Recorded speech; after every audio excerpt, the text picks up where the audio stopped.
Well, this morning, all over our country and churches everywhere, they're really doing special things for Mother's Day.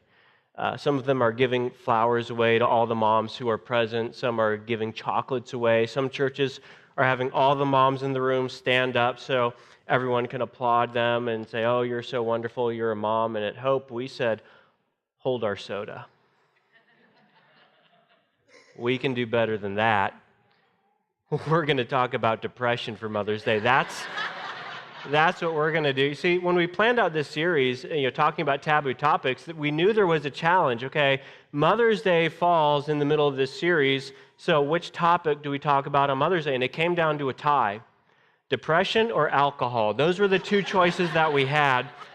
We already covered alcohol if you were here. If you missed it, it's online. So today, we're talking about the taboo topic of depression. The reason why we're talking about these topics in this series is that there's a reason why topics become taboo. We stop talking about them because usually they trigger very emotional responses in people.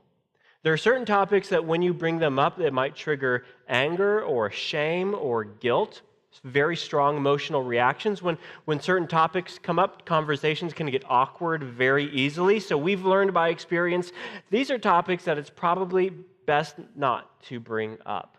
But the problem is, if there are topics that we don't bring up in conversation, we lose perspective, and all we have are our own thoughts or the own voice we have in our own head guide us, and we lose perspective. And if we stop talking about them in church, it's even worse because then we lose God's perspective and we lose God's wisdom.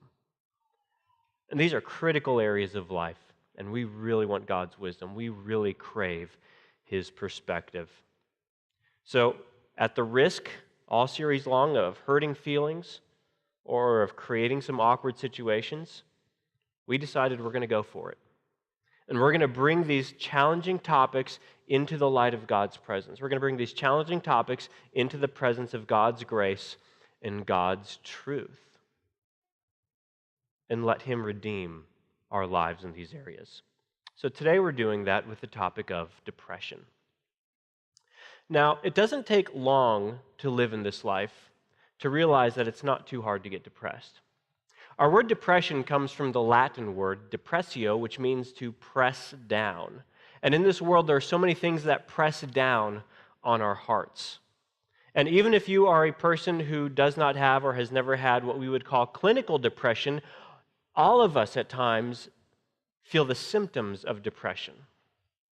Persistent, anxious, or worrisome thoughts, getting tunnel visioned on a problem that seems to have no solution, a feeling of hopelessness or despair or despondency. The inner spirit seems to grow dark. You don't want to get out of bed. You just want to sleep all day.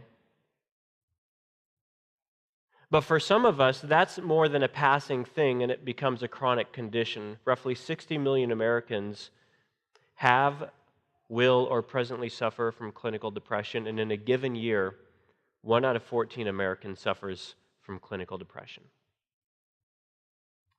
The Mayo Clinic tells us that the most prescribed medications are antibiotics. The second most prescribed medications are antidepressants, as this seems to be only a growing challenge that we have in our country.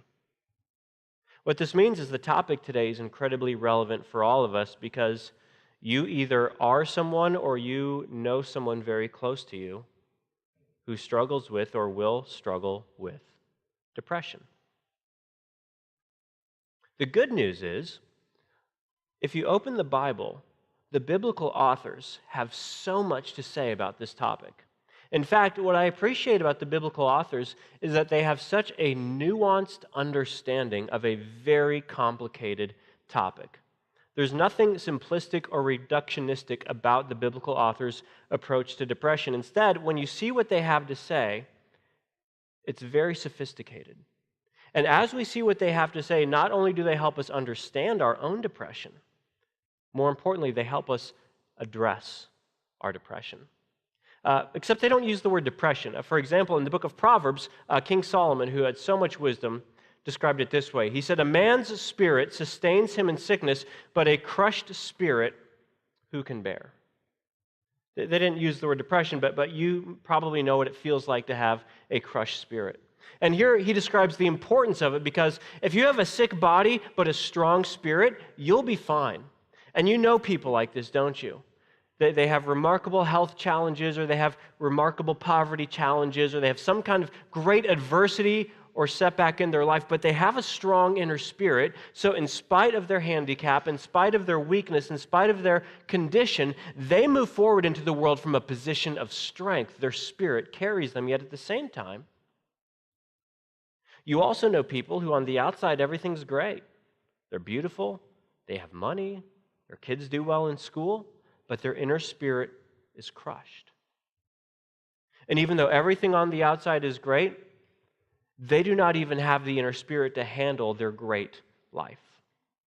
Now, intuitively, we know this is true, don't we? We know the importance of having a strong inner spirit. Yet, as Americans, we seem to obsess only with the externals in our life. We want more money, better health, more wealth, greater beauty. We focus on the externals instead of the thing we intuitively know is true, that we need a strong inner spirit. In fact, in the American Christian church, this prevailing cultural wind has carried us off course. If you listen to the way many Christians pray, we pray for external circumstances. Dear God, make me healthy. Give me this promotion. Give me this opportunity. Open that door. Bless my kids. Bless me. It's so many external things while we ignore the inner spirit. But when you open the scriptures and see what the authors there prayed about, it wasn't for the external circumstances. Even though, compared to us, they were grossly impoverished, compared to us, they had no health care standard. Compared to us, their external lives were horrid. Look what they prayed for. In Ephesians chapter 3, we see a great example. I pray that out of his glorious riches, he, God, may strengthen you with power through his Spirit in your inner being, so that Christ may dwell in your hearts through faith. They didn't worry about the external circumstances because they knew that wasn't the important thing. This is the important thing, your inner being, your inner spirit. If you have a strong inner spirit, you move out into the world in strength regardless of your adversity and challenge. But if your inner spirit is crushed, if you're depressed, if you're overwhelmed, it doesn't matter what's on the outside. You're a broken person. Now, if you struggle with depression, there are so many different things that can trigger it in our lives. Now, for some of you, it's genetic. If you look at your family tree, you realize that this is something that shows up every generation or two. For some of us, it was when you had a baby and you had postpartum depression and you thought this would be the most amazing thing in the world to have a baby, but then very quickly you realized you didn't feel like yourself anymore. You didn't know who you were anymore. Life seemed empty. You felt hollow. For some of us, your depression was self-induced. You used depressants like alcohol or drugs, and you caused your own depression. For some of us, loss is what triggered your depression.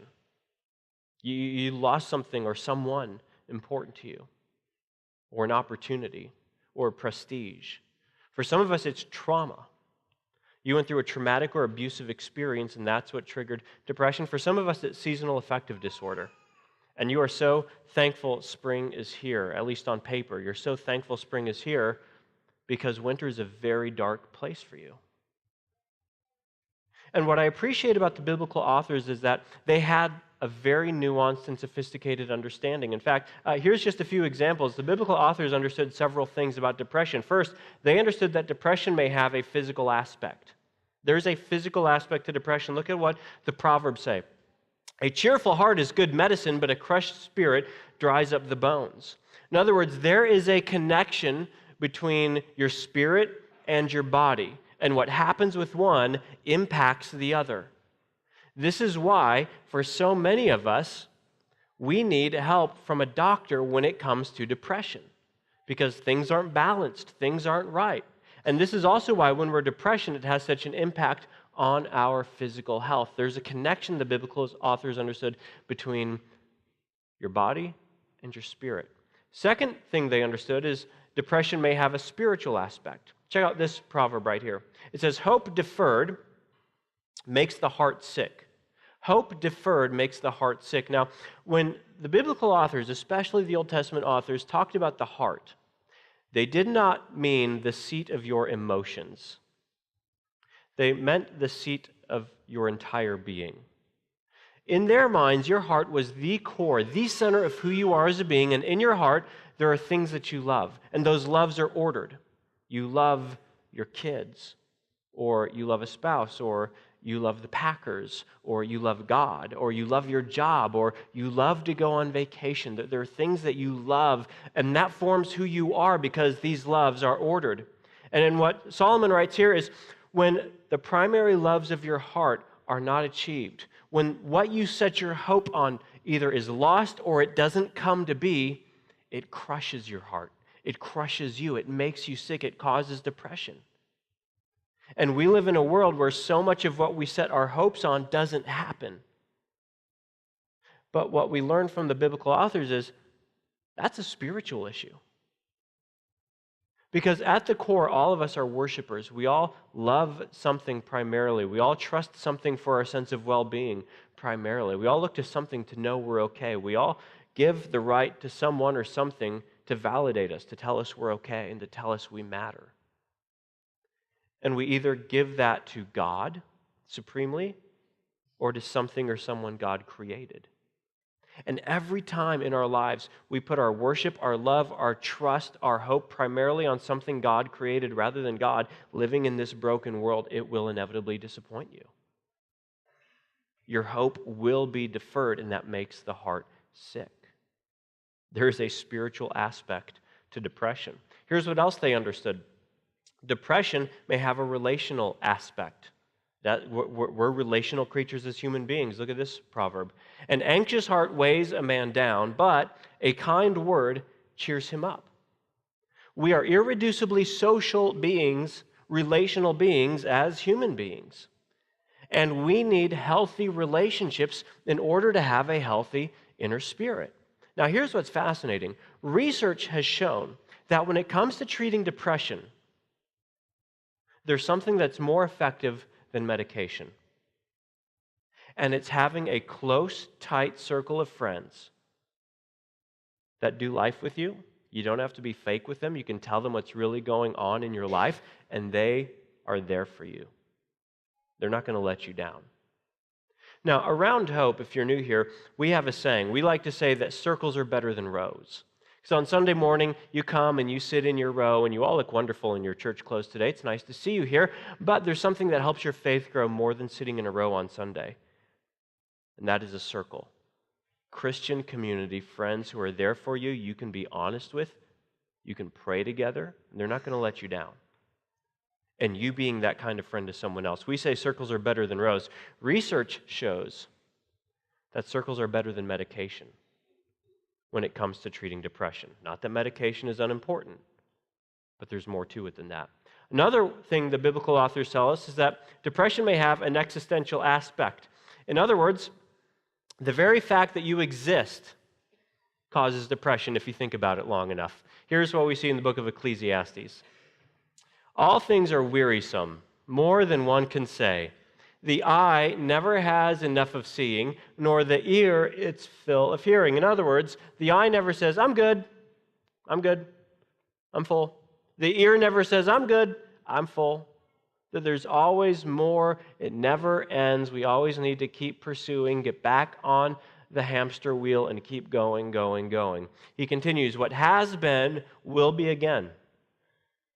What has been done will be done again. There is nothing new under the sun. Here's all this means. You think you're pretty hot stuff? You think your deal's going to be awesome? You think you're going to be the one who sets the world on fire? Here's the reality. Someone's already had more money, better car, prettier wife, better job, and got more done than you'll ever get done. It's already been done. Thanks for playing. Here's your consolation prize. It gets worse. Is there anything of which one can say, look, this is something new? It was here already long ago. It was here before our time. No one remembers the former generations, and even those yet to come will not be remembered by those who follow them. Here's what he's saying. All we have is a newer iteration of an old thing that's been around forever. Oh, and by the way, then you're going to die and no one's going to remember you. That's your life. You're going to work hard, go to elementary school, go to middle school, go to high school. Then you either get a job or go to college. But if you go to college, then you have to get a job and catch up with everyone who already has a job. Then you work hard, try and save enough for retirement, so someday, maybe, if everything works out right, you can buy a condo in Florida, play golf, then you get sick and die. Does that sound like anybody's life you know? Like everybody's. And the day after you die, do you know what's going to happen? The day after you die, people are going to go to elementary school, middle school, high school, college, and work their jobs so that someday they can have enough money to buy a condo in Florida. And within 2 generations, nobody's even going to remember that you were here. Now, for those of you who do not believe in God, this is even worse. Because if you start with the premise that there is no God, here's the reality of our existence. We're here by an accident. An improbable accident caused our existence. And in the end, the sun's going to blow up and all of humanity will never have mattered. So, if our origins are insignificant and our ending is insignificant, you have to be honest enough to admit that you are insignificant and nothing matters. The atheists of the last 100 years, who were the best philosophers, were honest enough to embrace this reality. And the result is, if we think about it, unless there's a way to ascribe meaning and value to our lives, there is an existential reality to depression. The very fact that we exist, if you think about it, should cause you to be incredibly depressed unless there's a way for meaning to be given to your life. It gets worse. Check out this verse. In Proverbs chapter 14, Solomon wrote this: "Each heart knows its own bitterness, and no one else can share its joy." Here's what he's saying. In your circle of friends, as important as that is, as important as relationships are, ultimately, there is no one who can 100% fully understand you. No one will ever fully, no matter how close they are, no one will never completely, fully, 100% understand you and get you, which means in spite of our desire for community and to be known and to be accepted, there will always be a certain isolation and loneliness to our lives on this planet, and it gets even worse. In the next proverb, all a man's ways seem innocent to him, but motives are weighed by the Lord. In other words, he's saying, you don't even understand you. You look at your thoughts, you look at your motivations, you say, it seems good to me, and God's looking at us, and he's the only one who can fully see through us and see who we are. So here's what this means.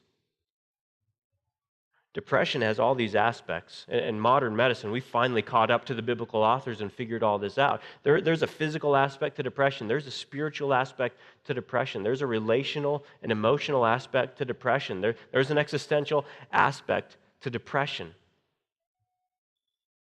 Which means that we cannot be simplistic or reductionistic in addressing depression. Because you are not just a body, and you are not just a mind, and you are not just emotions, and you are not just a spirit. You are a man or woman created in the image of God. And we need to learn to bring all of us into the presence of the one who truly knows us. There is a God who made you, and there is a God who loves you, and there is a God who knows you, and we need to bring all of us into his presence if we are going to understand and begin to be able to address the crushed spirit that all of us occasionally feel, and some of us persistently and chronically feel. So how do we do that? Let's go back to a proverb we looked at earlier. We're going to look at the whole thing now. Earlier we saw that hope deferred makes the heart sick. In other words, what we set as number one in our hearts when we don't have it, it crushes us, it makes us sick. But a longing fulfilled, and the word here means a deep longing, and whatever is most important in your heart, when a longing is fulfilled, it is a tree of life. Now, this is a fascinating phrase in the Bible. In fact, the phrase tree of life only occurs 3 times in the entire Bible. We have it at the beginning of the Bible in the book of Genesis. In the book of Genesis, God created the Garden of Eden, and Adam and Eve lived in the garden, and more importantly, they lived in the presence of God. All of their beings were brought into the presence of God, and they walked with Him, and they talked with Him, and they had perfect relationship and unity with their Creator.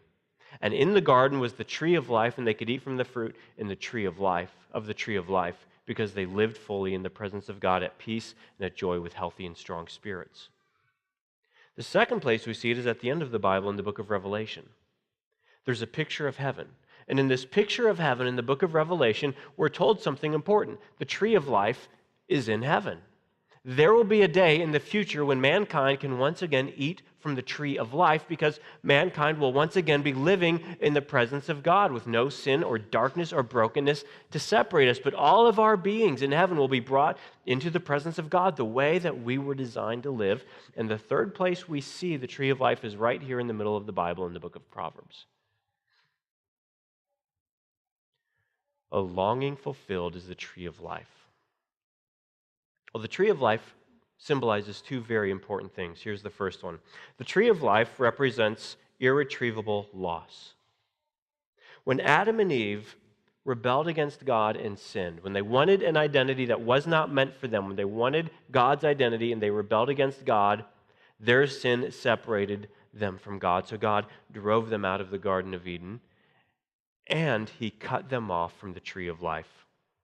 He said, I cannot have my creation living forever in brokenness and in sin. Heaven will not be on this earth when sin is here. And so the tree of life, we were cut off from it, and it symbolizes this irretrievable loss, something we long for but we cannot have in this earth. And if you look beneath all of your desires, this is what we're looking for behind all of our desires. In the next relationship, in the next job, in the next stage. We're always looking, always searching, and whenever we arrive, it never fully and finally satisfies. There's a temporary satisfaction, but the feeling goes away. C.S. Lewis, the 20th century Christian author, said, we suffer from a sense of cosmic nostalgia. There's a tune in our minds that's familiar, but we can't reproduce it. There's a vacation in our hearts we want to go on, but none of the vacations capture what we're looking for. What we're looking for is the tree of life, to live and be in God's presence, but we cannot seem to get there. And this is what is at the root of so much of our depression. We long for something, yet we cannot find the solution in this life. We thirst for something, but there's nothing in this life that satisfies that thirst. So it represents irretrievable loss, but at the same time, the tree of life represents unparalleled satisfaction of all desires. To eat from the tree of life is to live in the joy and wonder and amazement of being in the presence of God as a redeemed child of God made in His image. And to feel His presence and to feel His love and to see Him face to face is what we were made for, and it represents the unparalleled satisfaction of all our desires. And what the biblical authors say, in heaven, that's what we have. So what Solomon is getting at in this verse, hope deferred makes the heart sick, but longing fulfilled is the tree of life. He chose the term tree of life on purpose. And it's Peter in the New Testament who connects the dots for us. I want to show you what Peter wrote about this. First Peter, this is Peter. He's one of Jesus' disciples, one of his 12 disciples. He wrote this after Jesus died and rose on Easter. He said, He Himself, Jesus, He bore our sins in His body on the tree. To which you should say, wait a second. Jesus died on a cross, not on a tree. Is this like some kind of poetic thing? Now here's what's fascinating. If you open the 4 biographies of Jesus, Matthew, Mark, Luke, and John, they're in the New Testament. They were compiled there. All of the biographers of the life of Jesus say that Jesus was crucified on a cross. He was crucified on a cross. There is a word in the Greek language for cross, and that word is used every single time. But later in the New Testament, both Peter and Paul, they're not writing biographies, they're just writing about the implications of Jesus' death and resurrection. When they're writing about it, they never said Jesus was crucified on a cross. They said that Jesus was crucified on a tree. And at first I thought, that's weird. I guess it's kind of poetic, but whatever. You're the author. When I write a book of the Bible, I can call it whatever I want, but I guess that's what they call it. This was deliberate. There's a reason why they said Jesus died on the tree. When God came to Adam and Eve in the Garden of Eden, he said to them, "You are my creation. I love you, and this whole world is for you." And there's the tree of life, and there's the tree of the knowledge of good and evil right here in the garden. If you obey me about the tree, you will live. That's it. One rule, one way to honor me, one way to worship me, one way to trust me, because we live in community. There's nothing hidden here. The one way you show that you respect and love and trust me, obey me about the tree, and you will live. But they disobeyed, and they died. Centuries later, Jesus, before he was betrayed, was in a different garden, the Garden of Gethsemane. He was praying fervently before he was betrayed, and God the Father came to him and he said, "Jesus, I want you to obey me about the tree. If you obey me about the tree, you will die." And Jesus obeyed. He came to Adam and Eve and said, "Obey me about the tree and you will live," and they disobeyed and they died. He came to Jesus and he said, "Obey me about the tree and you will die," and he obeyed. Why? Because Peter said he bore our sins. Let's go back to that verse. He bore our sins in his body on the tree. By his wounds, you have been healed. What Peter is saying is that Jesus took your place under God's wrath on the cross. And by his wounds, because he went to the tree, the cross, you have life. Here's our summary of that in this fill in the blank. The tree of death became the tree of life. That's what we have in Jesus. Now, a 17th century Anglican priest by the name of George Herbert wrote a very long poem called Sacrifice. And there's a verse in that poem which summarizes everything we see in that verse from Peter. He wrote, "O all ye who pass by, behold and see. Man stole the fruit, but I," talking about Jesus, "but I must climb the tree. The tree of life to all, but only me." Now, what does this have to do with depression? Because Solomon seemed to think that the tree of life was the key to addressing our depression. Use this on your spirit. Use this on your spirit. Let Jesus be the deepest desire of your heart, and that is a longing that will never disappoint you. Use this on your existential fear of death.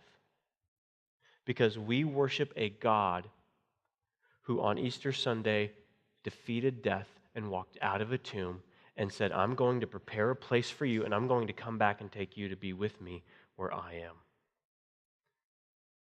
Use this on your physical body, because outwardly we are wasting away.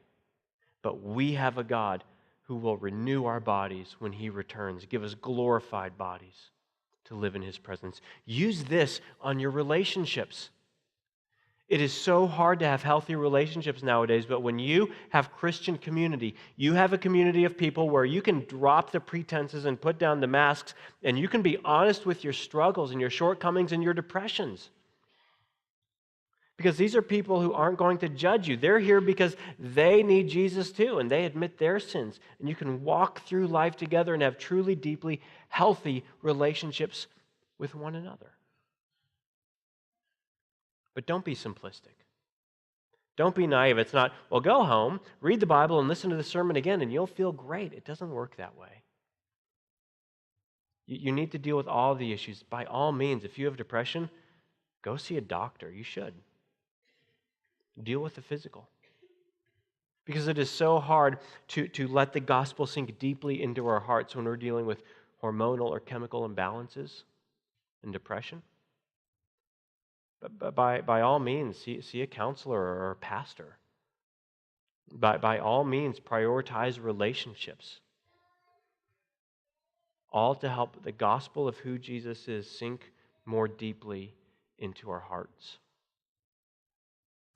I want to share a story of someone who's walked through this road, because if you're walking through depression today, you're not alone. So we want to share a story of someone from this church who's walked through that. Let's take a look. Hi, I'm Jason. I've been coming to Hope for about, 3.5 years. I did 22 years in the Army. I have 5 combat tours, and I retired in 2014. Life before depression, 25 years ago, was good. I no worries in life. Life went well. Joined the Army. I did well in the Army.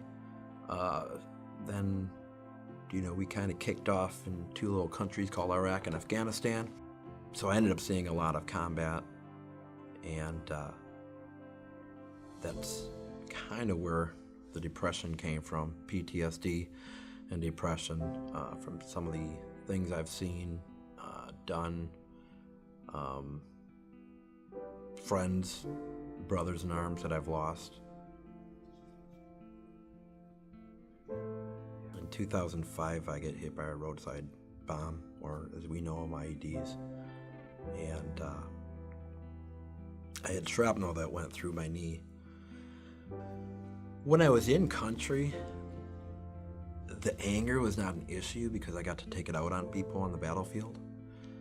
But then it was when I came home that I had enough built up, and it had been promoted so much that I lost the release. One of my biggest, symptoms was that I couldn't sleep. Once I would be able to fall asleep, I could only sleep in one certain position, and that was on my stomach, where I had my arm under me, and I would grasp my forearm. And x-rays show that, or have shown back then, that I actually had, because you could look at my arm and you could see the marks because of how bad I bruised my arm where my fingers were. And when they took x-rays, my bone was actually bruised. You could see the imprints of my fingers on my bone. That's how hard I was, virtually hurting myself in my own sleep. I was able to get counseling, so I saw the mental health services there initially pretty often. Even though my sleeping was better, there was a point where I backslid and ended up in the Waukesha County mental health facility, where I was evaluated for, I think 2 days, over a New Year's Eve and day, because of thoughts of suicide. I can't think of a legitimate reason why I would have those thoughts.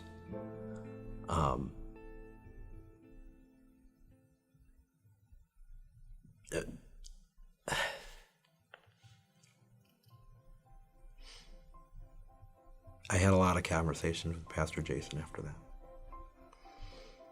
and got more involved in church, joined groups. The AV setup team, became a member. I just really knew that I had to move in a different direction than I was. And here I am today, feeling much better. The only change that I really see in my life is that I've gotten active in church.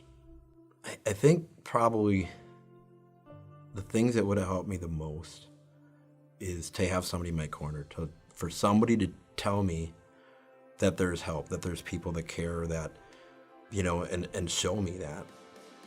So while you're watching this, one of you, at least one of you in this audience, is going through depression. You're suffering right now, and it's real. What you're going through is real. Don't give up hope. Those people right around you do care. Just make sure you don't shut them out. Give them the chance. Even if they don't understand what you're going through, it may just be them that says the thing that makes you realize that they care and may change your life.